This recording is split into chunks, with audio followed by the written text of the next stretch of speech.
Olá, meus amigos e minhas amigas. Hoje vamos dar um panorama dos acontecimentos relevantes para a geopolítica mundial, falando da Ucrânia, mas também dos Estados Unidos e da Ásia, sem contar o histórico encontro entre Biden e o presidente da China, Xi Jinping. Bom, iniciamos falando sobre a pressão europeia sobre a Rússia, em sua tentativa de minar a determinação russa em levar adiante sua guerra contra a Ucrânia. A Comissão Europeia está propondo um novo pacotão de medidas punitivas contra Moscou, o 12º round desde o início da invasão. Dessa vez quer incluir 47 pessoas na lista de restrições e tem gente graúda aí no meio. Esse tipo de medida tem como objetivo gerar rachas no apoio a Putin, aumentar o custo político e econômico do apoio às decisões do governo. Um dos nomes é Ilya Medvedev, que, pelas informações disponíveis, é o filho do ex-presidente Dmitry Medvedev. Ele está sendo acusado de espalhar desinformação sobre o conflito ucraniano, o que é comum em ambos os lados de um conflito. Afinal, eu não paro de repetir aqui aquela máxima de que, em uma guerra, a primeira vítima é a verdade. Outro alvo é Anna Tsivileva, prima de ninguém menos que Vladimir Putin. Ela chefia uma fundação de apoio aos soldados russos que lutam na Ucrânia. Ou seja, gente, estão mirando no círculo próximo de Putin. Na visão dos especialistas, isso aumenta a pressão política sobre o Kremlin porque mexe com as bases de apoio do governo russo. É uma sinalização de que a União Europeia não vai retroceder no confronto com Moscou. É bem provável que os russos reajam contra essas novas restrições, mas os líderes europeus entendem que precisam continuar subindo o preço que Moscou paga pela guerra, o que acreditam enfraqueceria também sua capacidade ofensiva. Bom, ainda considerando a Europa, embora estejamos falando de um Estado europeu que não faz mais parte da União Europeia, mas vamos lá. Como puderam acompanhar, um importante personagem britânico esteve em Kiev para reforçar o apoio do Reino Unido ao país. Quem foi essa figura? O David Cameron. Lembram dele? O ex-primeiro-ministro do Reino Unido. Isso mesmo. Ele deu um pulinho lá em Kiev. Foi a primeira viagem dele como secretário de Relações Exteriores. E ele garantiu para os ucranianos: olha, vamos continuar dando aquele suporte de longo prazo, viu? Não é só esse ano ou no próximo, é pelo tempo que precisarem. Em seu discurso, Cameron enalteceu a notável força e determinação do povo ucraniano diante dos desafios impostos pela guerra. Reafirmou ainda que o compromisso britânico em continuar oferecendo apoio moral, diplomático, econômico e, sobretudo, militar ao país não tem prazo determinado, mas será pelo tempo que se fizer necessário. Sabemos que Cameron terá um importante papel como secretário de Relações Exteriores no governo de Rishi Sunak. Isso pelo fato de que sua vasta experiência certamente será um trunfo nessa nova função que, como vocês sabem, necessita de portas abertas, e sua condição de ex-premier ajuda bastante nisso. No entanto, alguns analistas argumentam que manter o firme apoio ocidental à Ucrânia poderá se tornar um desafio cada vez maior nos próximos meses. Com a atenção global voltada a outros conflitos, como no Oriente Médio, há um temor de que a comunidade internacional reduza gradualmente seu engajamento com a causa ucraniana. Além disso, à medida que os Estados Unidos entram em período eleitoral, como já comentei em vídeos anteriores, aumentam as dúvidas sobre se o apoio financeiro dos países ocidentais é sustentável. O presidente Zelensky, inclusive, manifestou a apreensão de que o mundo esteja perdendo o foco no conflito ucraniano. Contudo, ele expressou gratidão pela postura do Reino Unido até o momento. Bom, saindo da Europa, vamos dar uma chegada no continente asiático. Em setembro passado, como já comentei em um vídeo do canal, rolou um encontro bem significativo. O líder norte-coreano, Kim Jong-un, foi lá visitar o presidente russo Vladimir Putin. Foi a primeira viagem diplomática de Kim desde o começo da pandemia. E por que esse encontro chamou tanta atenção? Bom, os analistas acreditam que a Coreia do Norte está de olho nas oportunidades que surgiram com essa briga toda entre Rússia e Ocidente por causa da invasão da Ucrânia. E como vocês têm observado, a coisa tem se espalhado para outros lados. Parece que a Rússia está disposta a fornecer matérias-primas e tecnologias importantes para os norte-coreanos. E como membro do Conselho de Segurança das Nações Unidas, a Rússia também pode usar seu veto para proteger o regime de Kim das críticas da comunidade internacional. Ou seja, Pyongyang está querendo tirar proveito dessa rachadura geopolítica para acelerar seu programa nuclear. Isso é um baita sinal de alerta para as lideranças em Washington e no resto do mundo. A política de pressionar a Coreia do Norte para desistir das armas nucleares claramente não funcionou.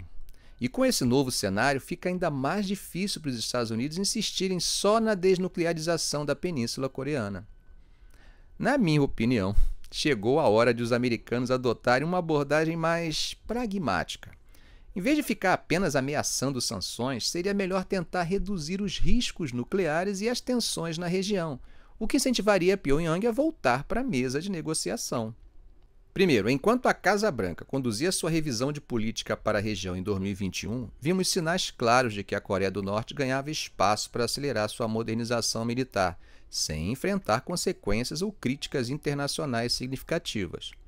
Isso porque, já naquele ano, Rússia e China adotavam posturas mais leves com Pyongyang.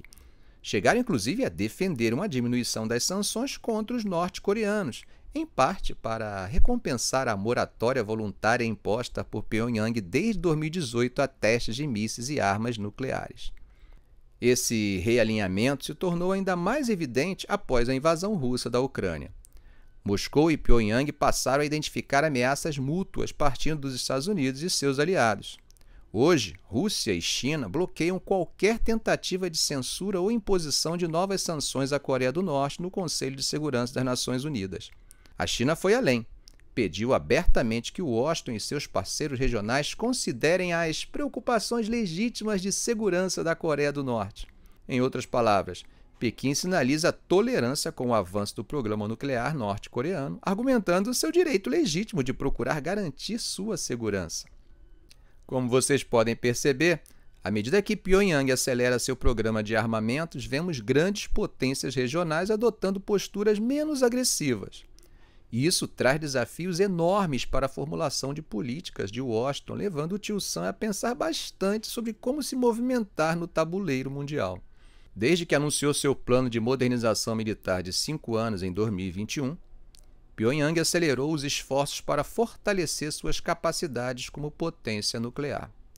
Houve avanços quantitativos e qualitativos impressionantes nos mísseis norte-coreanos. Foram testados modelos mais sofisticados, capazes de sobrecarregar sistemas antimísseis e resistir a tentativas de ataque preventivo dos Estados Unidos e seus aliados. Isso não é qualquer coisa. Não dá mais para caracterizar esses lançamentos como simples testes.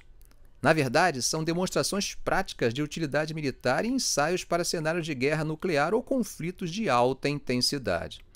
Ou seja, gente, os norte-coreanos estão aprimorando o emprego operacional de seu arsenal. Diante desse quadro preocupante, acho difícil ainda descrever o programa de Pyongyang como meramente um instrumento de dissuasão ou negociação. Se trata de uma ambiciosa corrida armamentista com sérias consequências que desestabilizam a segurança regional. Pyongyang deu um passo significativo ao avançar abertamente para o desenvolvimento e uso de armas nucleares táticas, algo inédito até então. Essas armas têm alcance mais curto e potência explosiva menor, o que muda a dinâmica do uso nuclear. Antes, Kim confiava em armas nucleares imprecisas e de alta potência, pouco práticas para alvos militares. Agora, a Coreia do Norte vê essas armas táticas como uma forma de repelir um ataque ao seu território por parte das Forças Armadas dos Estados Unidos e da Coreia do Sul, caso a dissuasão falhe. É uma mudança estratégica notável. Kim pretende usar essas armas de menor potência enquanto mantém mísseis de alcance maior em reserva, para forçar o Washington e Seul a cessar a escalada. Além disso, o parlamento norte-coreano atualizou uma lei que estabelece as armas nucleares como o cerne da estratégia de defesa nacional de Pyongyang. Isso indica claramente a intenção de confiar nesse arsenal desde o início de um conflito, uma estratégia para compensar a inferioridade militar convencional em relação à aliança Estados Unidos-Coreia do Sul. Kim afirmou que Pyongyang nunca abrirá mão de suas armas nucleares, tornando a desnuclearização um objetivo irreal a curto prazo e incerto a longo prazo. Esse encontro entre Kim e Putin, em meio à modernização nuclear contínua da Coreia do Norte, marca uma mudança significativa nos interesses estratégicos de Pyongyang. Ambos os líderes discutiram níveis inéditos de cooperação técnica, reunindo-se no Cosmódromo de Vostokny, na Rússia. Pyongyang mantém interesse em tecnologias de lançamento espacial e satélites. Embora não tenha emitido uma declaração conjunta sobre acordos específicos, a Coreia do Norte tem muito a oferecer em termos de artefatos militares compatíveis com sistemas russos legados, enquanto Moscou pode contribuir com conhecimento técnico e até mesmo commodities como alimentos e matéria-prima. Sabe, não é surpresa que os Estados Unidos tenham condenado o alinhamento entre Rússia e Coreia do Norte. No entanto, essa nova parceria estratégica entre Pyongyang e Moscou não fez a administração Biden repensar a política dos Estados Unidos, embora possa representar um dos avanços mais positivos para a Coreia do Norte desde o fim da Guerra Fria. Mesmo com essa revisão política ambiciosa, os Estados Unidos não conseguiram diminuir a ameaça do arsenal nuclear da Coreia do Norte ou influenciar as decisões de Kim, contando basicamente com a dissuasão para evitar uma grande guerra. As reações moderadas de Washington às atividades frenéticas de mísseis da Coreia do Norte em 2022 e 2023 mostram uma certa normalização do programa nuclear norte-coreano.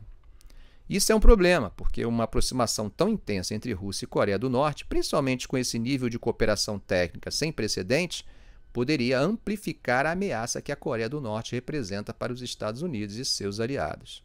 Para lidar com isso, Washington precisa mudar sua abordagem em relação à Coreia do Norte. Deve priorizar a redução de risco em vez de focar apenas na desnuclearização.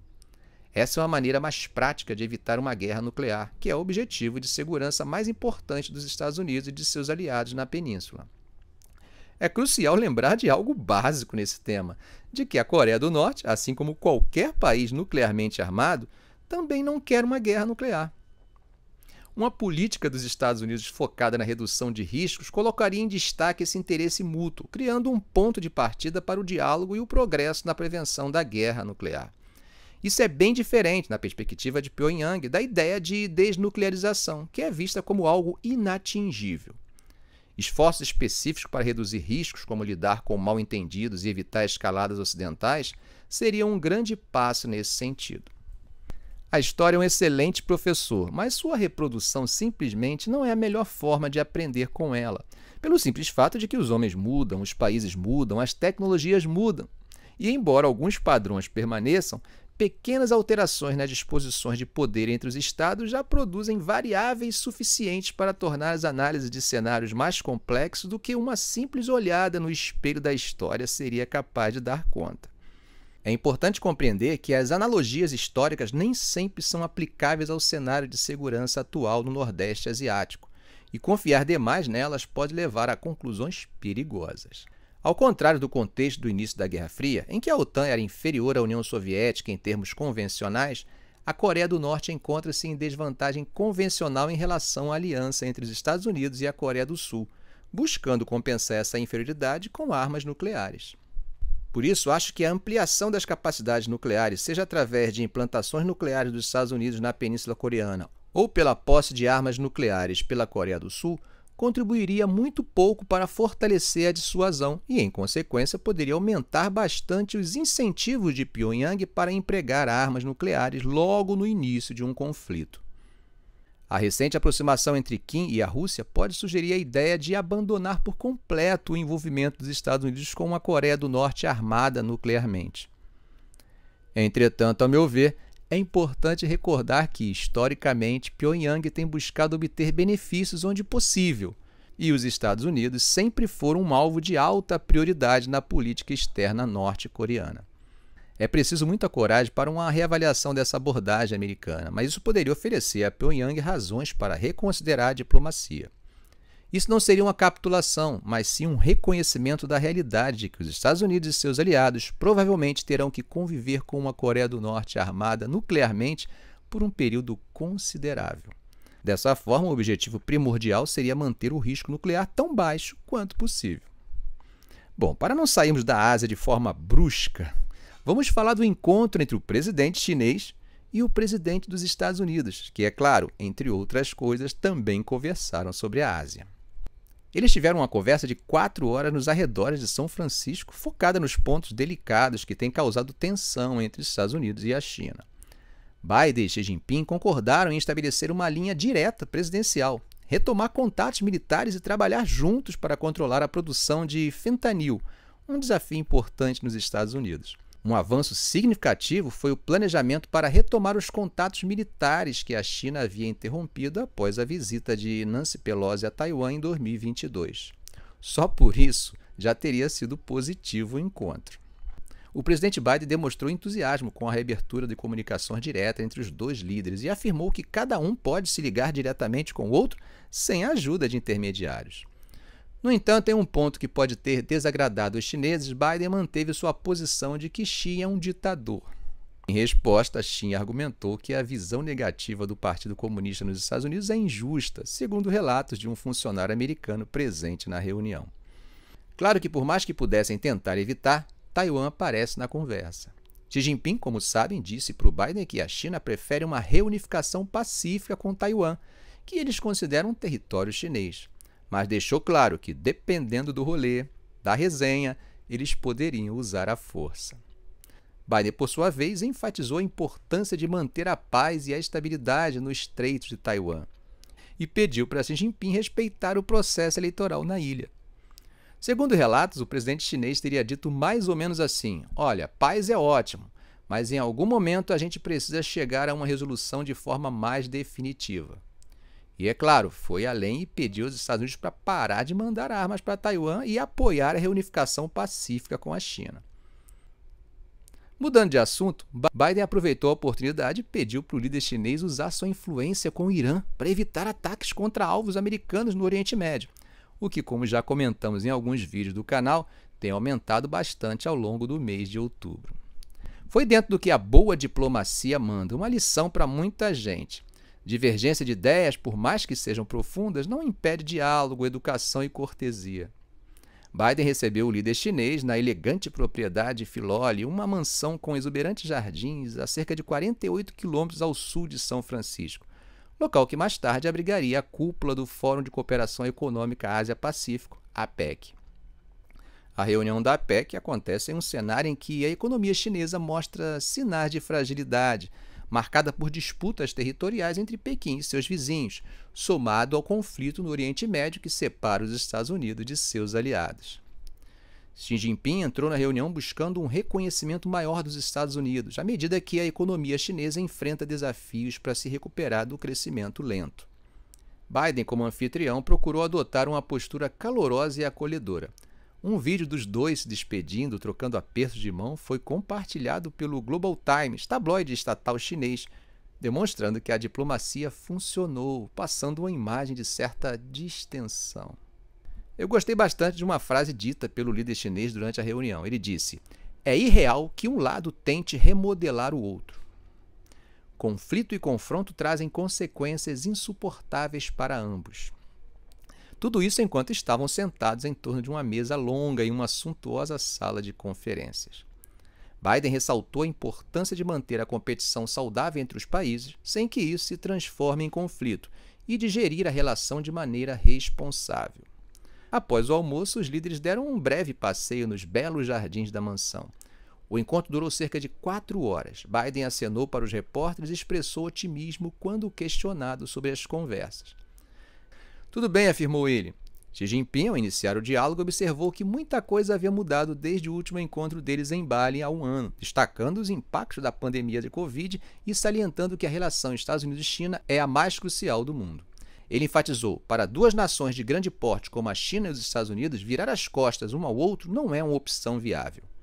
Após o encontro, Biden deu as boas-vindas aos líderes globais para a reunião da APEC em São Francisco. Ele mencionou que Xi Jinping considerava aquela visita como um retorno às raízes, dada a significativa comunidade chinesa presente na cidade. Gente, claro que estamos falando de um encontro diplomático entre dois estadistas que levam a sério a diplomacia, os ritos e os gestos. Sabem medir a dimensão e o efeito de cada gesto, olhar, palavra e tom para a linguagem diplomática. Mas também sabemos que as diferenças são enormes e que os dois países têm importantes agendas e interesses bem diversos e conflitantes. Bom, vamos torcer para que a diplomacia e a aproximação seja capaz de contribuir para a solução pacífica das controvérsias, tanto entre eles quanto entre os seus respectivos aliados. Ficamos por aqui. Se esse vídeo foi útil para você, faça um comentário, compartilhe em suas redes sociais, dê um like. E é claro, se ainda não for inscrito, inscreva-se no canal e ative o sininho. Ok, gente? Um grande abraço do professor Arão Alves.